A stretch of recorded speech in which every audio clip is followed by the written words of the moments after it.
السلام علیکم ملګرو، راځئ چې د افغانستان د یو عالم فتوا درته بیان کړم.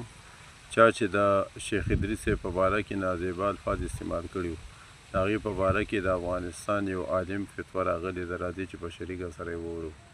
چیرته یو سړی د یو عالم دین نه په مجلس کې پورته کېناست، دا پورته کېناستل که د استهزا په شکل باندې ولي وي، په دې سړي باندې ښځه طلاق ده او دا سړی کافر ده. دا کتاب د مونږ کتاب د ما کتاب د مولا کتاب نه، دا د دین کتاب د پاندې فتوا ده. شامي د مونږ د احناف معتمد کتاب ده. عربي عبارت هم همداسې ده که چې لو جلس احد من الناس اعلى من عالم او متعلم في المجلس لو كان على وجه الاستخفاف طلقت امرأته ولو كان على وجه المزاح يعذر باجماع الائمه. عمر لوی خبر د قاری سي محترم او بل د مدرسو دښمنی. مونږ افغانان یو، مونږ د دې ملت د مدارسو سره ورانه، د مدارسو سره دښمنی دا د نن ورځې نه ده. خیر د مسلمانانو ورونو، هغه څوک چې د مدارسو سپکې وایي، کله وایي مدارسو کې لواطت کېږي، کله وایي په مدارسو کې زناوې کېږي. مازې یوه خبره څه ویني پلان کېږي کې ملا داسې کړي دي، تاسې خپلو باندې هغه اچوئ. یوه خبر درته کوم د الله په خاطر درته کوم، د ابو جهل د ورځې نه تر اوسه پورې د مدارسو سره ورانه وله. کله چې د طالبانو حکومت په کابل کې و، په کابل کې یوه مدرسه وله چې هلته د دین خدمت پکې کېده د لویې دورې، فکر کوم بله نه وه ځکه زه هلته ډېر کشر وم. اوس په کابل کې تنا په کابل کې الحمدلله په سوونو مدارس دا خپله د اسلام یو لوی حقانیت ده، سره له دې چې هلته د طالبانو نظام و مدارس نه ولي. اوس په کابل کې داسې نه چې څوک بیا دما د خبرې نه چې دا کېدلی دوی به یې پرېږدي. قسم په الله باندې هر څوک به دما خبره وړي. زه چې خپله مدرسه مې ده، قسم په الله ساتنه د مدرسې د وینو د سر په وینو باندې کړې ده. قسم په الله باندې چې هره ورځ په مونږ باندې تېرېږي، داسې حالت باندې تېرېږي لکه بعضې خلک وایي چې په کابل کې ملایانو مزې وکړې. ټولو مزې نه دي کړي. مونږ قسم په الله باندې هره ورځ دومره لویه قرباني کړې ده. دا د الله دپاره وایو، د دې په خاطر چې دلته مخالفین ډېر زیات ول.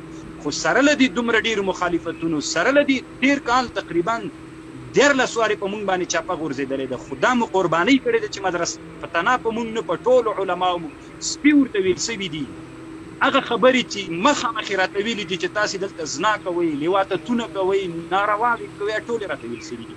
بیا مونږ دومره قرباني کړې ده. هغه څوک چې د مدارسو خلاف کوي، یوه خبر دې په ښه غوږونه واوري، د خپل عصر یوه لویه معجزه ومنئ چې د طالبانو په وخت کې په کابل کې یوه د لویې دورې مدرسه وله، لله الحمد، جامع فاروقیه وله، فکر کوم په کانټینټل هوټل سره دلته چېرته وه. اوس په کابل کې په سوونو مدارس او د لویې دورې په لسګونو مدارس کې شته. الحمدلله دغه اکثره علما قربانۍ کوي، تکلیف تېروي، که نه د چا ورته خوښه نه ده په اسانه باندې. نور به هم زیاتېږي. د هغه چا زړونه دې وچوي چې هغه د مدارسو سره وران وي. اول خو راسي د الله دین ته دې تسلیم سي، که نه یې زړونه مو وچوه. مونږ دومره بچي زېږولي دي، انشاءالله اوس ختمېږي نه. الله دې شیخ صاحب ستاسې ساتنه وکړي، الله تعالی مو د جبریل علیه السلام په وزرو پټ کا. شیخ صاحب دا عبارت د شامي عبارت که تاسې یو وار راته ووایئ، د اورېدونکو ته یې زه ژباړم، ترجمه کوم چې دا خلک یې ټول واوري. دا عبارت بیا راته ووایئ، د شامي عبارت. ولو جلس احد من الناس اعلى من العالم او المتعلم في المجلس لو كان على وجه الاستخفاف طلقت امرأته ولو كان على وجه المزاح يعذر بالاجماع الائمه. علامه بیری وی د پښتو نظایر کې دي. دا صفحه به مو وایم قاری سي محترم، ما سره دوه تنقیل حمیدی دي. یو هغه پخوانی چاپ چې د مصر اول جلد 103 صفحه ده. ها محترم لیدونکو، د شیخ صاحب دا کوم عبارت چې ویلو د اول جلد 103 صفحې عبارت دی شامل لیکلی دی چې که چېرته یو څوک په مجلس کې د عالم دین نه یا د متعلم نه، هغه څوک چې هغه دین حاصلوي، دین زده کوي، د هغې نه په طریقې د استخفاف سره، یعنی په طریقې د توهین سره، په طریقې د سپکاوي سره پاس ترې کېناستو، د ده نه اوچت کېناستو، هدف یې دا و چې د ده استخفاف کوي، د ده توهین کوي، د ده سپکاوی کوي. طلقت امرأته، د ده ښځه په ده طلاقه شوه. سبحان الله. او که چېرته په وجه د استخفاف نه و، یعنې په وجه د سپکاوي نه و، بلکې ټوکې ورسره کولې په طریقې د مزاح و، نو دې سړي ته تعزیر ورکړل شي، یعنې سزا دې ورکړل شي، تعزیر دې ورکړل شي چې ولې دی داسې کار کوي.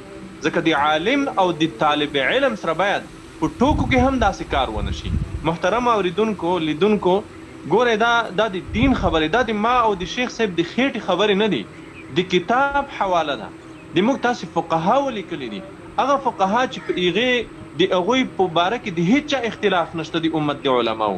هغوی لیکلي دي چې که چېرته یو څوک د عالم الدین نه د پاس کښېني په طریقې د استخفاف، د ښځه طلاق. شیخ صاحب محترم مهرباني وکړئ. نو دا قاری صاحب محترمه کتاب هم ګوره د مصر چاپ دی، چې پاکستان چاپ هم نه د دې ته هم فکري، ځکه چې بیا دوی وي چې دا پاکستان چاپ کړی دی. ځکه دین خو یو مجتمع دین د کله کله بعضې خلک وایي اسلام کې سیاست نشته ده. اصل کې د سیاست په معنا ځان کوي، چې د سیاست معنا څه شی ده. سیاست قانون ده، سیاست فارسی لغت، سیاست قانون. روح المانی لیکي سیاست د قانون. اسلام یو مشتمل دین دی، اسلام کې جهاد سته، اسلام کې اقتصاد سته، اسلام کې فیزیک سته، اسلام کې کیمیا سته. نو موږ به په یو شي باندې بحث کوو، یو شی به چاته خوند نه ورکوي، نو ابه وایي چې ما ته خوند نه راکوي او دا زه نه منم، زه د اسلام دین پسې خبرې کوم. هېڅکله نشي کېدلی. مدارس الحمدلله د دین مرکزونه دي، او مدارس هغه ځایونه دي چې هلته د الله د دین خپرونه کېږي. هر څوک چې مدارسو پسې خبره کوي نو د هغه په ایمان کې هېڅ شک نشته ده. د مدارسو سره ورانه چې څوک کوي، ولې کفري دنیا خپلو کفریاتو ته نه متوجه کېږي. نن که سړی ځان سره فکر وکړي، کوم د زنا لوی مرکزونه چې دي هغه ولې نه یادوي خلک چې د موږ الحمدلله موږ دا د تحدا او د چیلنج په وجه وایو. ټولې غربي دنیا ته او شرقي دنیا ته تحدا کو ورادي سي پټې کامرې دي ولګوي، که د موږ په مدارسو کې الحمدلله په افغانستان او په پاکستان کې، په مصر او په هندوستان او په ټوله اسلامي دنیا کې که داسې پیښه وسوله، سمه د مونږ هم انسانان یو، یوه پیښه به داسې هم کېږي، کله کله ملا لنډی راولي په مونږ باندې را تحمیلوي، مونږ ته یې منسوب کوي. هېڅکله دا نشي کېدلی. مونږ د مناظرې په شکل ورته وړاندیز کوو، مونږ د تحدا ورنه کوو، غوښتنه د چیلنج د مناظرې ورنه کوو، چې دا مونږ ته ثابته کوي تاسې چې د مونږ په دیني مدرسو کې دی د زنا او د لواطت هغه سوی وي، د تاسې فاحشخانې سته ده، د تاسې زناخانې سته ده.